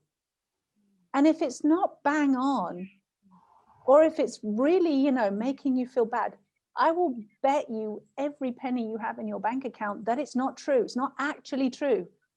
There's false stuff in there that's giving these bad vibes to you, and you're picking it up. And you're picking it up, but the only reason you're not feeling good is because you believe it. Rather than saying, yeah, no, this feels bad to me. You know what I mean? And it's real. It can be that simple, because that's why we're here talking, isn't it, guys? Because we want to take, like you said, Chris, take something complicated and go, how do we make this simple? Because when you look out there, it can be a big stack of lots of complicated, every different direction. How do we make it simple? I think you guys have given so much teaching about this tonight. But yeah, simply, truth feels good. Absolutely. That's my 2 cents worth. You're honestly, there's such a beautiful barometer, and I immediately thought about David Icke, and I was like, he's a conundrum, right? Because you know, and I don't know if you've heard his son, but I have been to just. I love his sons. I've met both of them. Well, it's interesting, isn't it? I mean, what's your take on that, Tara? What would you say about David Icke? Because all of the protests, I was there, you know, seeing what was really going on and the way the media reported it. Shocking, right? Shocking difference. But you hear him and it scares you what he's saying. When I read his book 20 years ago, I started to see reptiles at the bottom of my bed. I stopped reading the book. I was like, I am too susceptible to this. So if it is true, you know, how can we take this? Well, with you, go on. No, can I say something on that? It's a yes, please. Go on then, Chris. So no, go on. Sorry, ladies first. No, you're desperate. You can go. No, I'm not desperate. I'm not, okay. I'm not desperate. Like, me. No, it's adorable. No, it's a really good question, because that again puts back into doubt, and we go back into the mind. Oh, is it true? Isn't it true? Now, I've known about David Icke since I think he first came out on Wogan many, many years ago. And I think I even remember that show. I was a little girl, and I was actually really proud of him, and my dad was really proud of him, because I'd already been brought up with all of this stuff. My dad had been talking to me about the things that a lot of people are talking about now. I was hearing about when I was 5, you know, and 6. And growing up, and had many, many very long into the night conversations with my dad about all these kinds of things. So when David Icke came on the show, it was just like, wow. And I felt really sorry for him, because he was being ridiculed. And I knew then that what he was saying was true about energy and about healing, and that we're all the Son of God, and that we're all one, right? Similar to what you're saying there, Chris. I feel like each and every single one of us has a message that is going to be beneficial to somebody's ears. Now, it's a bit like, if there's a monster under the stairs and nobody wants to look at it because it's a scary monster, so we're going to just pretend it doesn't exist and paper over the door, and a guy comes along and says, no, there actually is a monster under the stairs. He's going to be validating the people that know that it's there, and he's going to be shining a light on something for the rest of people to see, because don't we need to know that there's a monster under the stairs? And guess what? When you open the doors and you shine the light on it, and you go meet that monster under the stairs and give it a cuddle and say, my God, you've been under the stairs all this time and everyone's scared of you, and we all think you're a monster. You poor thing, I love you, please forgive me. That must be awful. Come on, have a cup of tea. That's not a monster anymore. You see what I mean? I maybe make it too simple, but it's like, you open the door and enough people see that it's not a monster. And it's not a problem, and it never was a problem. And we come back to that perception, but it feels like it's a problem because enough people are denying it and keeping it in the shadows, and it's operating from a place of fear and shadow because of our need to control and deny something, rather than just embrace it and welcome it into the family of, you know, all that is. You see what I'm going with that? Go for it, Chris. So like a lot of people, I read, is it called Children of the Matrix, in, again, 2001, not long after that experience I just described to you. So David Icke was part of my awakening. I just found out about the banking system, and then he went into it in detail. So love him. That's the first thing I'm going to say. Love him. Like you said, the way they mocked him and all of that, I remember all of that as well. Bless his heart. But one thing I did notice when I read Children of the Matrix is it was 400 pages of fear. And at the end he goes, but we were all one. Yeah. And it was kind of like he tagged it on to the end. So it didn't have the effect of balancing it out. but he did at least make the effort to. And then he's had his own, he's been doing his 12-hour talks around the world and building up a following, and so many of the things he said are coming true, and people are saying it's true, and he's being validated. I wasn't at the protests, but I did see a film of one of the protests, and I have that radar of truth and that you were describing. I've had it for years, and I'm also an ex-salesman and an ex-liar, and you just can't get a kid. I know truth when I feel it and I see it. So when I saw him on stage, and what first of all, I saw him on London Real with Brian Rose, who I knew was a ex-coke addict who's also got his own problems. And then, so I saw that interview, and I saw the kind of gnarled bitterness of the years of ridicule that had the effect it had on his energy. And then I saw him on stage, and he did the little Hitler thing. Now everybody knows I'm right. Wah! And so just what I see is King Baby. I see the wounded child in him. So I see the wonderful servant of humanity that's woken up probably more people than anybody else. I see the wounded child that has been wounded by the ridicule, years and years of ridicule. That particular Wogan interview was really nasty, because Wogan did it in such a passive aggressive way. And when he was speaking on Brian Rose, you could hear the pain. People on the street, I told them, you can see it in his face, you can see it in his hands, you can see it everywhere. And then when at the protest, it was like, all I saw was, you see, I was right, and now they're following me. And that's all, whatever we say about ego, that's all ego. It's all ego. I could just see his wounded child finally vindicated and validated. And he looked like Mussolini. That I said it on my show. It's like, I was like, if I was somebody that didn't believe all this, and I saw a bloke who looked like that, I'd be terrified. I'd be terrified, because he looked like Mussolini. So that's my view on David Icke. Love him. He woke me up, servant of humanity. But like us all, King Baby is the problem. We need to deal with King Baby, because that bit, it's not really us. It's almost like an entity that steals our divinity, divine consciousness and awareness and perceptions for its own agenda. Just like we were saying about the ego to survive, that King Baby is blocking the young David Icke. Everything you said, he said about I'm son of God and all that purple, that was so innocent. It was just so innocent.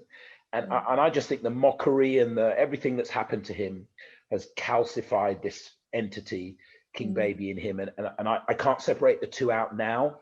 And it's like Rosie said at the beginning, it's like, what's the energy of what is coming across? Is it fear or love? Really? What is it? And I think if we're honest, it's a bit more fear than love.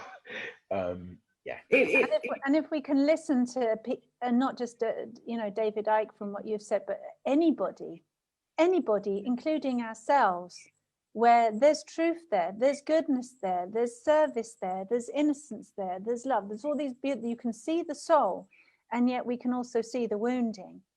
And what if, instead of like cutting that person off or ostracizing them or being mean about them or putting them down, which of course you weren't, Chris, I'm not suggesting you were, but just go, yeah, I feel that. That is our collective pain. And we're all, like the 144 facets of the divine feminine or masculine.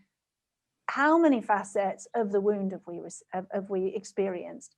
How many versions have been copulated or procreated again and again and again and again through our DNA of these distortions of who we are, that we are now having to go and unravel and make peace with in order for it to come back into harmony and undo those knots. So actually, I've invited David Icke to come on Self-Love Talks because Jamie, who's a complete legend, by the way, David Icke's sons, Gareth and Jamie, are brilliant. They have Iconic Media.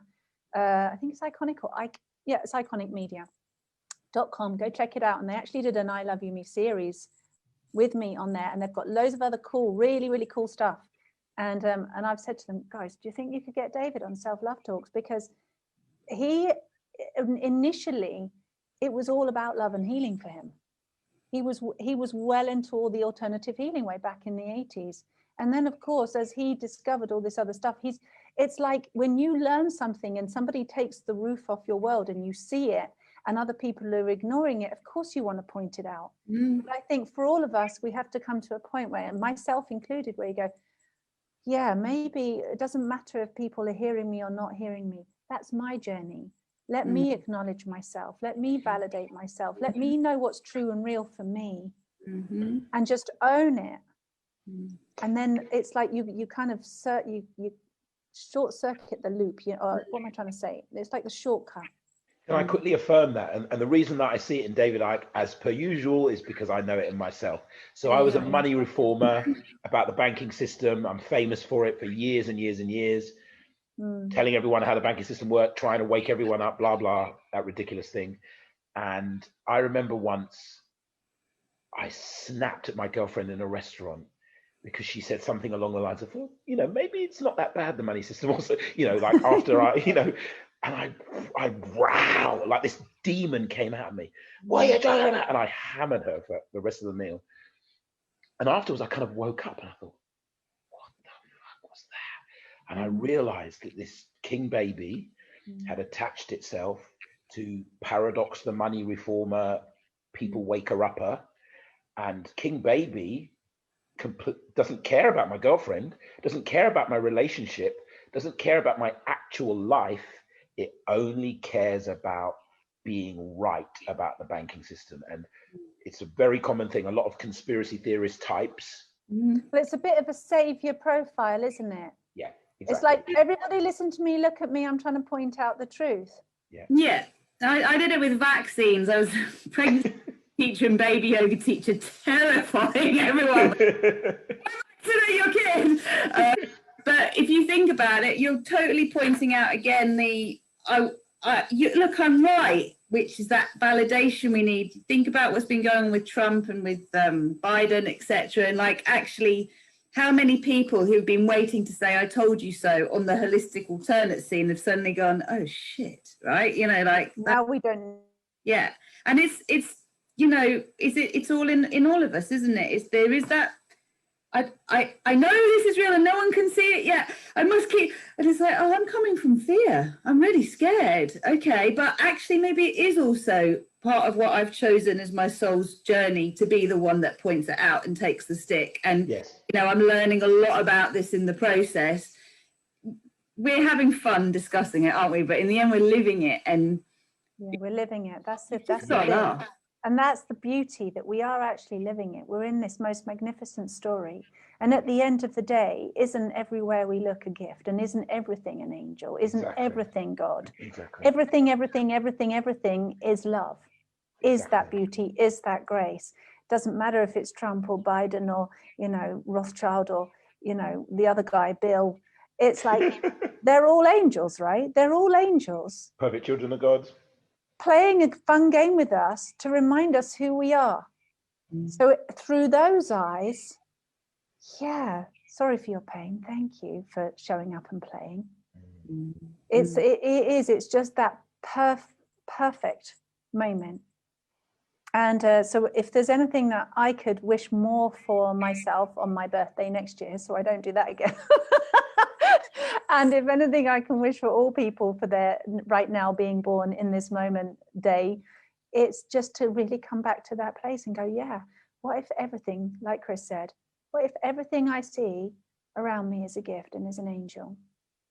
What if everything I look at is actually love in disguise, waiting for me to actually see through the disguise and see it for what it truly is, inside myself and outside of myself? How incredible would that be? And it is happening. We are doing it. More people are doing it. It's like all these little lights on the Christmas tree are coming on. Ding, ding, ding. How amazing. Guys, you've been incredible guests. We've been on here for 2 hours. I just want to ask you if there's any, I didn't say there's any final words. No, anything else you feel like you want to share with people that you feel is important, or anything about, again, where people can come find you? Ladies first. Can I just say, like, what started my whole journey was a statement. I can't even remember which book I read it in, but it was, as I change my view of the world around me changes. And I think we've been talking about that all evening. And, you know, my obsession with fear we teach what we most need to learn, right? So making the mundane magical has been a fascination, because I was terrified of being bored as a child. And I just say that we deserve to feel inspired by life right now, and to really invite that inspiration in. And you know, I do on YouTube, I do 2 co-creation meditations, or manifesting meditation world service a month, one for the new moon and the full moon, and that's like an invitation to feel these vibrations and what is possible, like to imagine something beyond what we actually have. So that's, you know, if anyone does want to kind of get involved with that, it is both for ourselves, and through our service to others comes through plugging into ourselves, right? And not trying to rescue anyone, but just shift our own vibration. And everything else for me is on RozyGlow.com. Please come join the community, because we are all awakening our light bodies. We are all remembering our soul consciousness. So those who are doing that, you know, we're all here for you as different teachers to share that message in a way you can hear it. So go to what you're attracted to. You know, don't force yourself to keep learning things you think you should do. Just trust you're being guided. And so between the hard way and the easy way, choose the easy way. The easy way is always going to have hard moments in that you are going to have to push through. I talk about labor and birth a lot in the work that I do, and it's like you want to surrender in that first stage, because when you have to push through, you've got to push through. And it's like you will have those moments when you've got to buckle down and do it. But you don't keep looking for that, because if you keep looking for it, you're going to create more of it. So let's choose grace and ease, and we'll be shown every which way we're not aligned with it. And as we do that inner work, we'll see the world stage blow us away. Magnificent. You know, the things that you're saying, Tara, that we would like people to know. You know, it would be nice for us to know where we really come from. So thank you, and thanks for the opportunity. It's been lovely to be here with you. And Chris. Oh, you've been absolutely brilliant. I love you being here, and it's excellent to hear. You know, we've got so many parallels where you talk about birth. I talk about birth all day long. You know, whether we're in a unicorn onesie, or we're talking about babies and birthing and oxytocin and surrender, it's like we're always on point. So I love that, Rosie. It's brilliant to have you. Thank you for sharing. And by the way, it's Rosie with a Z, right? RozyGlow. That's right. Yeah, RoZ. That's it. Thank you, sweetheart. Christopher Paradox. So yeah, I'd just like to say how fucking awesome it's been to share the stage with 2 such wise, heart-centered, beautiful women. Just fantastic. What a joy. What a joy to be inspired and have me thinking about things, not even thinking, but just be inspired. Just be inspired and engaged. Normally I'm the one doing all the talking, and I'm the one teaching and guiding, and but I love hearing stuff. Oh, I hadn't thought of that. I hadn't seen it from that angle. Oh, that's interesting. Love it. Just love it. So I've had an absolute blast. And I might have to invite you each of you individually to be guests on my show. That would be fun. That would be fun. So I'll let you know about that. And my show, it happens on my Facebook profile, Chris Patterson, Patterson, the Scottish spelling, and Chris Paradox on my page, and my YouTube channel, Chris Paradox. And I just get out of the way, and as far as I'm concerned, let God inspire and love my brothers and sisters through this pretty handsome vehicle. You know, middle-aged, but still fairly handsome vehicle. I let Mother, Father, God do its thing through me, and people seem to like it. So come and join us. Indeed, we totally love it. We all love you. You've always been a total legend, Chris Paradox, and people have always loved you, as far as I can tell. And I've always thought you were amazing, and you're definitely a babe. So, and yeah, that's not gone anywhere. In fact, I'm loving the look. Thanks, darling. Thanks, I remember darling. when you had dreadlocks and you used to wear like really funky raver trousers. Yeah, harem pants. I had the harem pants. Yeah, I did the whole thing. You had all kinds of pants, but yeah, you've done that. You're looking good, and you're both beautiful. So thank you, my dear, beautiful friends. Absolute And thank you all pleasure. you guys for listening. And if you thought this was fun and you want to go and share it, please do go and share it. And of course, all of Chris's community and Rosie's community, share this too, because I'm going to be sending them a copy of this video so that they can share it with you. So if you're hearing all of this, keep sharing this message, because really we all just want to come home, don't we? We all just want to come home. So it's a really simple way. There's lots of gifts and goodies in this video. And also, I just want to share with you that right now, what I'm working on is the next group of self-love practitioners. So I Love You Me method, self-love coaches for a professional practitioner training. And it starts in April. And there's usually 1 or 2 groups I take every year. And there's going to be 2 this year, 1 in April and 1 in September. And if you want to go and learn how to learn self-love and sovereignty and all this beautiful stuff that we've been talking about, go and check out my website, taraloveperry.com. Anyway, thank you. Big love. Good night, everybody. Thanks for watching. Love you. Mwah. See you soon.